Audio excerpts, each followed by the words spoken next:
এক লুটেরা না গেলে আরেক লুটেরা আসবে। আরে লুট কারা 9.5 মাসে করছে, হিসাব বাইর হবে। আকাম মোজাম্মেল বলছে, আপনার মতো একজন গুণীজন সচেতন ব্যক্তিকে বাংলাদেশে এমন একটি স্থানে বসিয়েছে যে ব্যক্তিটি 3 মাসের মধ্যে একটা নির্বাচন করার যোগ্যতা ছিল, কেন 9.5 মাস অতিবাহিত হলো? আমি একজন রাজনৈতিক কর্মী হিসাবে আমার বিবেকের কাছে আমি নিজেই প্রশ্ন করে উত্তর পাই না।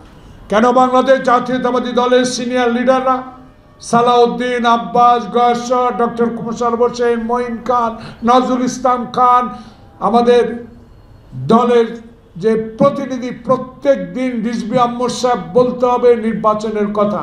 তখনকার চিফ জাস্টিস শাহাবুদ্দিনের কথা আপনার মনে নাই? তখনকার চিফ জাস্টিস যে অন্তর্বর্তীকালীন তত্ত্বাবধায়ক সরকার প্রধান থেকে 3 মাসের মধ্যে সকল সংস্কার করে নির্বাচন উপহার দিয়েছে, সেটা আপনার মনে নাই? আপনাকে কেন 9.5 মাস অতিবাহিত করতে হবে? ডক্টর ইউনূস যেদিন এয়ারপোর্টে আসে, আমি যদি যেতে পারতাম, রাজনৈতিক নেতা হইতাম, আমি তাকে ফুলের মালাটা দিতাম। বিশ্বের দরবার থেকে যে একটি উপাধি ছিনিয়ে এনেছে বাংলাদেশের জন্য, এটাই তো আমাদের সবচেয়ে বেশি। আমি সবচেয়ে, তুমি জেলে ছিলা 16 বছরের মধ্যে 10.5 বছর, আমার কোনো আক্ষেপ নাই, সব ভুলে গিয়েছি। যেদিন 8 তারিখে শপথ নিল, আমি এত খুশি হয়েছি যে এমন একটা ব্যক্তিকে বসিয়ে দিয়েছি। বাংলাদেশে আর কোনো ফ্যাসিস্ট থাকবে না, কোনো বিভেদ থাকবে না, ভারসাম্যহীনতা থাকবে না, বিভেদ থাকবে না। বাংলাদেশে এমন একটি ঐক্য সৃষ্টি হবে যে ঐক্যের মধ্যে দিয়ে বাংলাদেশের তরুণ সমাজ, যারা রক্ত দিয়ে বাংলাদেশে এই 5 আগস্ট সৃষ্টি করেছে, সকল দল মিলিয়ে একটা ঐক্য করব।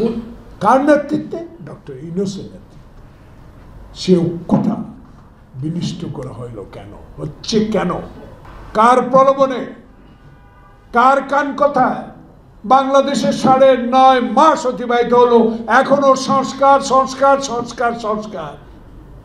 শাহাবুদ্দিন নির্বাচন কমিশন সংস্কার করে আইন শৃঙ্খলা পুনর্গঠন করে নির্বাচন দিয়ে দিয়েছিল।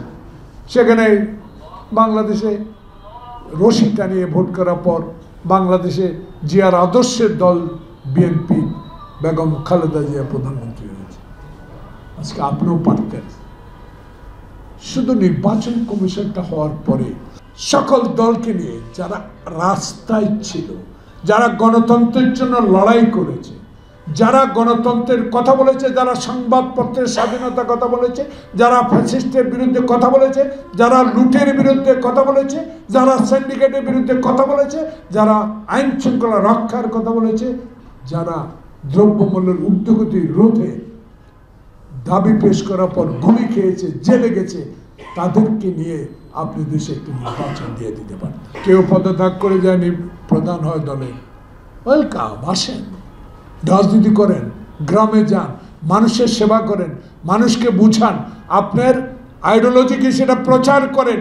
আইডিওলজি প্রচার না হতে এখনো ঢাকা শহরে বসে বসে বিএনপির মতো একটা আটলান্টিক মহাসাগরের মতো দল, যেই দল কয়েকবার ক্ষমতা ছিল, যেই দলের নেতা বাংলাদেশের স্বাধীনতা ঘোষণা না করলে সেদিন শেখ মুজিব স্বাধীনতা ঘোষণা করতেন না, পাকিস্তানের প্রধানমন্ত্রী হইতেন। আর তার সমালোচনা করে বসে আছেন আপনারা।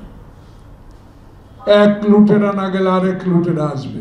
আরে লুট কারা 9.5 মাসে করছে, হিসাব বাইর হবে। আকাম মোজাম্মেল বলছেন 9.5 মাসে 10 বার বিদেশে গেলেন, আক্ষেপ নাই আমার দুঃখ নাই, উনি যাবেই, ওনার কথা আমরা শুনবো।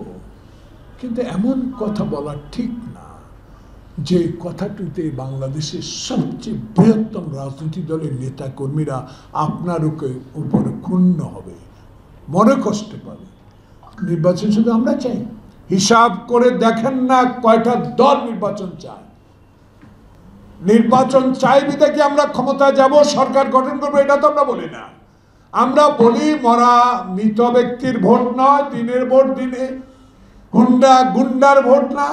আমরা এমন ভোট চাই যে ভোটে রাজনৈতিক অধিকার, গণতন্ত্র প্রতিষ্ঠার, ভোটাধিকার প্রতিষ্ঠার আন্দোলনে যেই সকল দল অংশগ্রহণ করেছে সেই সকল দলেই একটি সুষ্ঠু নির্বাচনে সরকারে যাবে, সরকার গঠন করবে, তখনই সিদ্ধান্ত নেবে দেশে করিডোর দিব কি, বন্দর দিব কি, সচিবালয় অধ্যাদেশ জারি করব কি, সেগুলো তাদের বিষয়।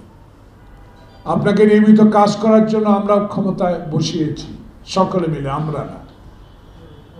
আপনার কাছে তো অনেক আশা, সে আশা চূর্ণ বিচ্ছিন্ন করে দিচ্ছে কারা, তাদেরকে খুঁজে বের করতে হবে। তাই বিএনপি বলে এখনো যারা সরকারে বসে আরেকটি রাজনৈতিক দলকে সহায়তা করে তাদেরকে উপদেষ্টা পরিষদ থেকে পদত্যাগ করতে হবে। সেটা না করে সুষ্ঠু নির্বাচন হবে কি?